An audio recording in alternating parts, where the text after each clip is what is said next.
नमस्कार दोस्तों, बहुत बहुत स्वागत है आप सभी का। साथियों, आज का जो टॉपिक है वो झारखंड पुलिस कांस्टेबल 2024 में जो जीके जीएस पूछा जाता है साथियों, उसी का प्रैक्टिस सेट नंबर 40 है।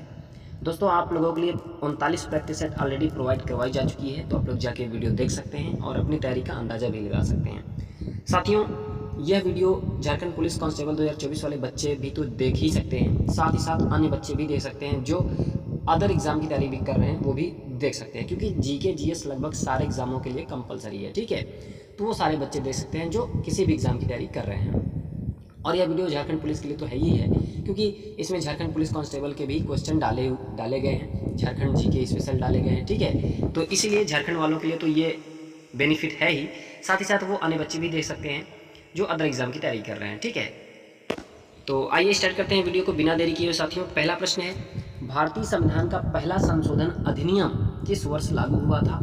1989 में, 1971 में, 1951 में, 1948 में। तो साथियों, भारतीय संविधान का जो पहला संशोधन अधिनियम लागू हुआ था वो 1951 में लागू हुआ था। ठीक है साथियों, आपको इस वीडियो में 20 प्रश्न ही मिलेंगे, लेकिन 20 प्रश्न में आपको 50 प्रश्न बनेगा, ये 100% मेरी गारंटी है। आप लोग वीडियो को लास्ट तक देखिएगा। अगर आपको 50 प्रश्न से ज़्यादा प्रश्न की नॉलेज न होगी तो आप हमें बताइएगा। ठीक है, तो आपको 50 प्रश्न से ज़्यादा प्रश्न मिलेंगे, तो 20 प्रश्न तो ये मिलेंगे ही मिलेंगे, साथ ही में एक प्रश्न से कई प्रश्न आपको मिलेंगे। तो आपका जो राइट आंसर बनेगा 1951 होगा। ठीक है, देखिए, भारतीय संविधान का पहला संशोधन अधिनियम वर्ष 1951 में लागू हुआ था। ठीक है, भारतीय संविधान का पहला संशोधन भूमि सुधार से संबंधित था। पहला संविधान संशोधन द्वारा संविधान में 9वीं अनुसूची जोड़ा गया। भारतीय संसद ने जमींदारी उन्मूलन अधिनियम 1950 में पारित किया। भारतीय संविधान के भाग 20 का अनुच्छेद 368 जो है वो संविधान संशोधन से संबंधित है। और क्या सीखते हैं आप? संविधान संशोधन की 3 प्रक्रिया का प्रावधान किया गया है, एक साधारण बहुमत से, एक 2/3 बहुमत से और 2/3 बहुमत के साथ साथ कम से कम आधा राज्यों के विधानसभा के अनुमोदन से। ठीक है, तो इतना चीज़ें आप एक प्रश्न से जान पाए हैं। अगला प्रश्न है, डमहल निम्न में से किस राज्य या केंद्र शासित प्रदेश की एक प्रसिद्ध नृत्य शैली है? उत्तर प्रदेश की, जम्मू और कश्मीर की, पुडुचेरी की, कर्नाटक की। तो डमहल किस राज्य या केंद्र शासित प्रदेश की एक प्रसिद्ध नृत्य शैली है साथियों? तो डमहल जो है वो जम्मू और कश्मीर, ठीक है, जम्मू और कश्मीर की एक प्रसिद्ध नृत्य शैली है। डमहल जम्मू और कश्मीर केंद्र शासित प्रदेश की एक प्रसिद्ध नृत्य शैली है। जम्मू कश्मीर संघीय प्रदेश का लोक नृत्य है। हिकात, मंदजात, दमाली आदि हो गया। मिजोरम राज्य की बात करें तो मिजोरम राज्य का जो लोक नृत्य है वो खानटम हुआ, पाखुपीला हुआ, चेरोकान हुआ आदि। ठीक है, गोवा का लोक नृत्य है साथियों फुगड़ी, जागोर, खोल, ढकनी आदि। उत्तर प्रदेश का लोक नृत्य की बात करें तो रासलीला हुआ, नौटंकी हुआ, झूला हुआ, कजरी, जैता आदि। और कर्नाटक के लोक नृत्य की बात करें तो यक्षगान, कुनीता, करगा, लाम्बी, बिरगासे आदि। ठीक है, बढ़ते हैं अगले प्रश्न की ओर। देवेंद्रनाथ टैगोर ने तत्वबोधिनी सभा की स्थापना किस वर्ष की थी? 1839 में, 1868 में, 1828 में या फिर 1815 में? तो साथियों, देवेंद्रनाथ टैगोर ने तत्वबोधिनी सभा की स्थापना 1839 में किया था। ठीक है, तो देखिए और भी जानकारी। देवेंद्रनाथ टैगोर ने तत्वबोधिनी सभा की स्थापना वर्ष 1839 में की थी। देवेंद्रनाथ टैगोर ने 1840 ईस्वी में तत्वबोधिनी स्कूल की स्थापना की थी। ठीक है, और देवेंद्रनाथ टैगोर ने 1843 ईस्वी में तत्वबोधिनी पत्रिका का प्रकाशन प्रारंभ किया। देवेंद्रनाथ टैगोर ने ब्रह्म समाज को और अधिक लोकप्रिय बनाया। 1850 में देवेंद्रनाथ टैगोर ने ब्रह्म धर्म शीर्षक नाम से एक लेख संस्कृत और बांग्ला में प्रकाशित किया था। और केशव चंद्र सेन ने 1866 में भारतीय ब्रह्म समाज की स्थापना की।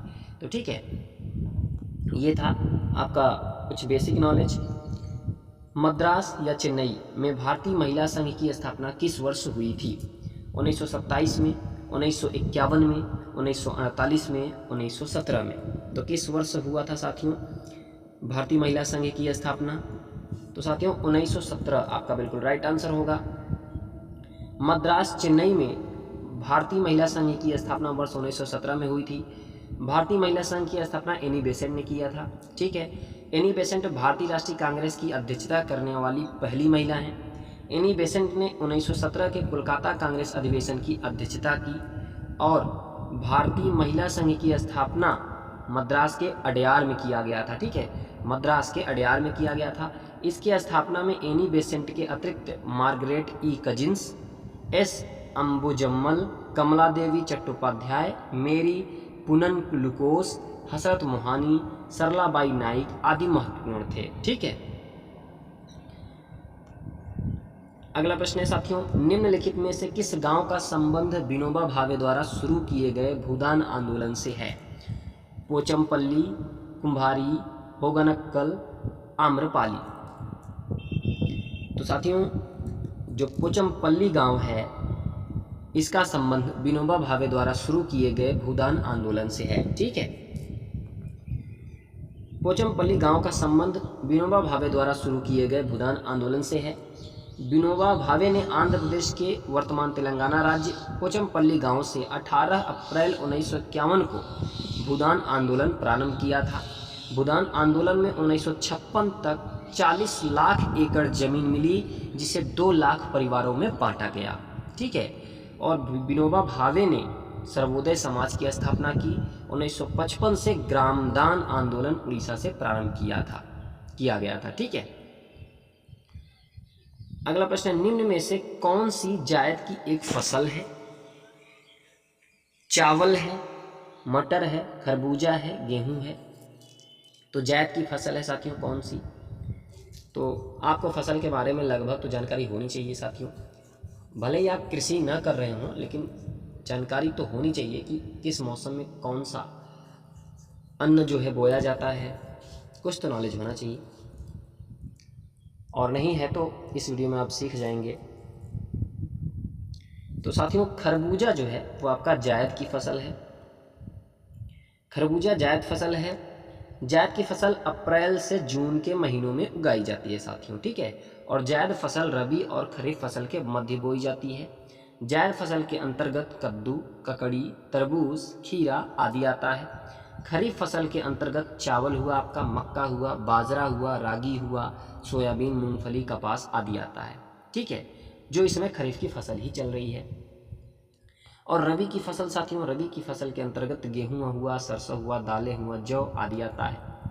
तो जायद हुआ, खरीफ, रबी, ये हैं आपके फसल चक्र बांटे गए हैं 3 क्रमों में। निम्नलिखित में से कौन सी नदी राजस्थान के अजमेर जिले में नाग पहाड़ी से निकलती है? चंबल नदी साथियों, लूनी नदी, सरस्वती नदी, माही नदी। तो कौन सी नदी है जो राजस्थान के अजमेर जिले में नाग पहाड़ी से निकलती है? तो साथियों, लूनी नदी आपका बिल्कुल राइट आंसर होगा। लूनी नदी जो है वो राजस्थान के अजमेर जिले के नाग पहाड़ी से निकलती है। ठीक है, राजस्थान में अजमेर के दक्षिण पश्चिम में अरावली श्रेणी के नाग पर्वत से निकलकर 320 किलोमीटर प्रवाहित होने के बाद लूनी नदी कच्छ रण के दलदल में विलुप्त हो जाती है साथियों। ठीक है, तो 320 किलोमीटर प्रवाहित होने के बाद लूनी नदी जो है वो कच्छ रण के दलदल में विलुप्त हो जाती है। सरस्वती, जवाई, सुकड़ी, लीलड़ी, मीठड़ी आदि नदियाँ लूनी की सहायक नदियाँ हैं। तो लूनी की सहायक नदियों के बारे में भी आपको नॉलेज हुआ। अब लूनी नदी का पानी जो है अपने उद्गम से बालोतरा तक मीठा रहता है और उसके बाद खारा हो जाता है। चंबल की उत्पत्ति साथियों मध्य प्रदेश के महू इंदौर जिले में जानापाव पर्वत के सिंगार चौरी चोटी से हुई है। माही नदी के उद्गम मध्य प्रदेश के धार जिले में विंध्याचल पर्वत के पश्चिमी भाग अमझोरा में मेहत झील से होता है। देखिए, मौरन, सारनी, टिंडी, सोम, जाखम आदि माही नदी की सहायक नदियां हैं। ऋग्वेद में प्राचीन सरस्वती नदी का उल्लेख मिलता है साथियों, जिसके किनारे इसकी रचना हुई थी। ऋग्वेद में इस नदी को सबसे पवित्र और नदियों का माता कहा गया है। किसको? सरस्वती नदी को। ठीक है, अगला प्रश्न है, हेमकुंड साहिब निम्नलिखित में से किस केंद्र शासित प्रदेश या राज्य में स्थित है? उत्तराखंड में है साथियों, पंजाब में है, उत्तर प्रदेश में है या फिर चंडीगढ़ में है? हेमकुंड साहिब, तो साथियों हेमकुंड साहिब जो है वो उत्तराखंड राज्य में स्थित है। हेमकुंड साहिब जो है वो उत्तराखंड राज्य में स्थित है। हेमकुंड साहिब चमोली जिला उत्तराखंड भारत में स्थित सिखों का एक प्रसिद्ध तीर्थ स्थान है। ठीक है। तो हेमकुंड साहिब क्या है? सिखों का एक प्रसिद्ध तीर्थ स्थान है।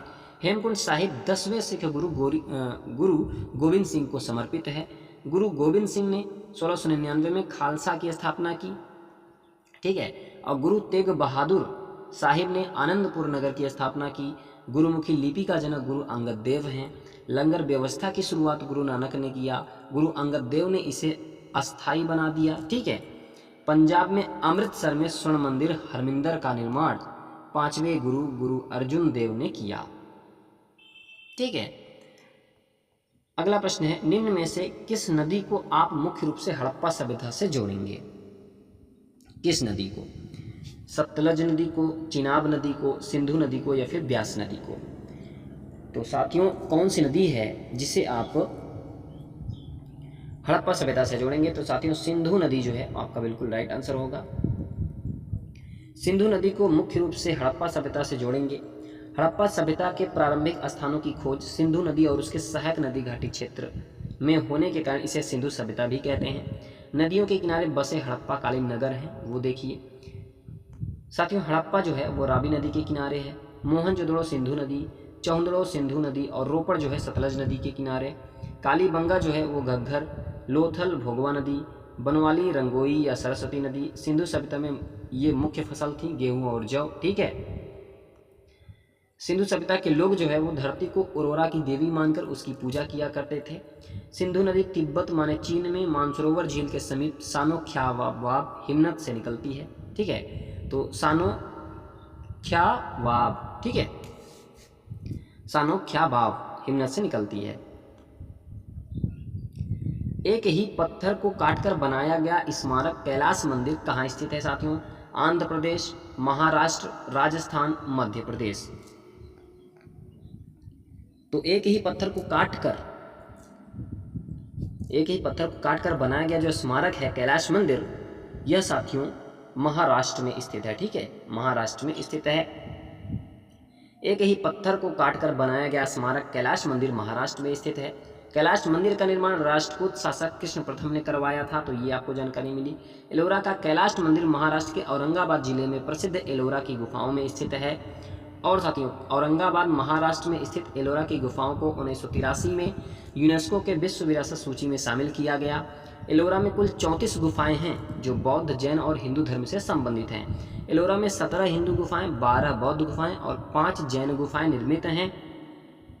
तो एलोरा में 17 हिंदू गुफाएं हैं साथियों, और 12 बौद्ध गुफाएं हैं और 5 जैन गुफाएं हैं, जिसमें से गुफा क्रमांक 16 में बना कैलाश मंदिर अत्यंत प्रसिद्ध है साथियों, ठीक है।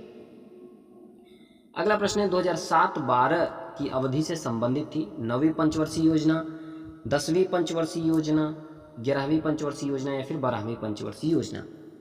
तो बताइए 2007 से 12 कौन सी पंचवर्षीय योजना चली? तो साथियों 11वीं पंचवर्षीय योजना आपका राइट आंसर होगा, ठीक है। 2007 से 2012 की अवधि 11वीं पंचवर्षीय योजना से संबंधित थी। 12वीं पंचवर्षीय योजना योजना आयोग के अंतर्गत अंतिम पंचवर्षीय योजना थी साथियों। योजना आयोग का स्थान 1 जनवरी 2015 से नीति आयोग ने ले लिया। 9वीं पंचवर्षीय योजना की अवधि जो है वो 1997 से 2002 तक रही थी, और 10वीं पंचवर्षीय योजना की अवधि 2002 से 2007 तक रही। 12वीं पंचवर्षीय योजना की अवधि 2012 से 2017 तक रही थी साथियों, ठीक है।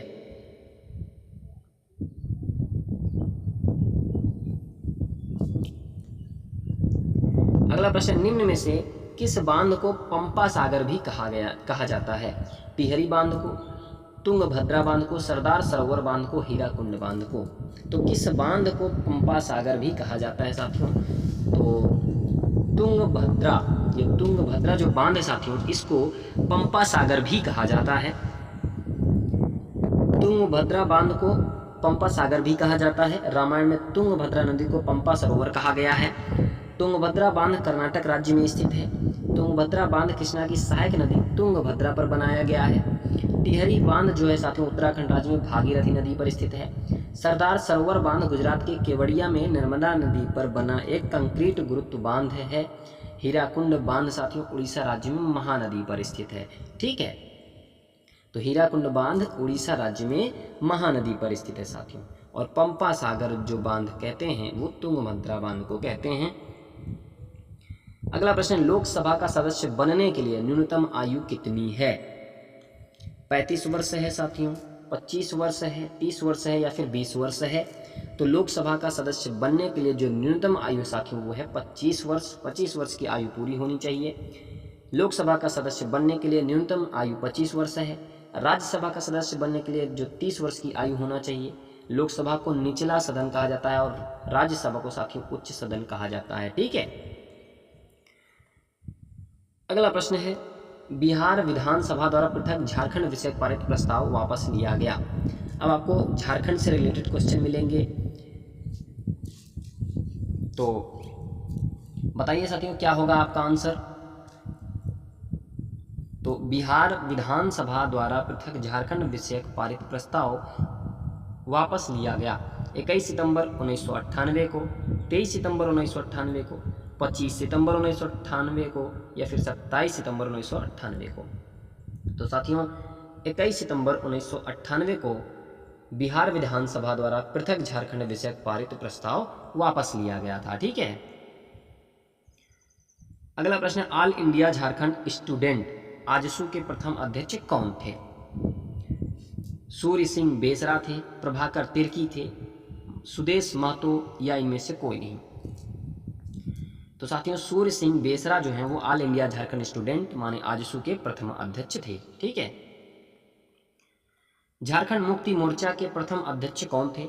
विनोद बिहारी महतो, शिबू सोरेन, सूरज मंडल, डॉक्टर रामदयाल मुंडा? तो साथियों झारखंड मुक्ति मोर्चा के जो प्रथम अध्यक्ष थे वो विनोद बिहारी महतो थे। ठीक है। झारखंड में बिरसा मुंडा का अवतार किसे माना जाता है? जयपाल सिंह, दिशुम गुरु, ठेवले उरांव, इनमें से कोई नहीं? तो साथियों जयपाल सिंह को झारखंड में बिरसा मुंडा का अवतार माना जाता है। ठीक है। अगला प्रश्न है, भारत सरकार द्वारा झारखंड समस्या के समाधान हेतु वर्ष 1987 में गठित कमेटी ऑन झारखंड मैटर्स के अध्यक्ष कौन थे? PV Kesari, doctor Ramdayal Munda, Shibu Soren, VS लाली? तो साथियों वीएस लाली जो हैं वो आपका बिल्कुल राइट आंसर होगा। यही कमेटी ऑन झारखंड मैटर्स के अध्यक्ष थे। ठीक है। अगला प्रश्न है, झारखंड समन्वय समिति का गठन कहाँ हुआ था? गिरिडीह में, रामगढ़ में, रांची में या फिर हजारीबाग में? तो झारखंड समन्वय समिति का जो गठन हुआ था साथियों वो हुआ था रामगढ़ में। ठीक है। किस प्रधानमंत्री के कार्यकाल में झारखंड क्षेत्रीय स्वायत्त परिषद का गठन किया गया था? Atal Bihari Vajpayee, PV Narasimha Rao, PV Singh, Indra Kumar Gujral? तो साथियों पीवी नरसिम्हा राव प्रधानमंत्री के कार्यकाल में झारखंड क्षेत्रीय स्वायत्त परिषद का गठन किया गया था। ठीक है। तो साथियों ये था आपका 20 प्रश्न। 20 प्रश्न से उम्मीद करते हैं कि 50 प्रश्न बन ही गए होंगे और झारखंड से रिलेटेड भी क्वेश्चन आपको इस वीडियो में मिल पाए हैं। तो साथियों कैसी लगी वीडियो आप लोग जरूर बताइएगा। अगर वीडियो पसंद आई है तो आप लोग एक लाइक और चैनल को सब्सक्राइब जरूर करिएगा और अपने साथियों तक शेयर जरूर करिएगा ताकि वो भी अपनी तैयारी कर सकें और अपनी तैयारी का अंदाज़ा भी लगा सकें।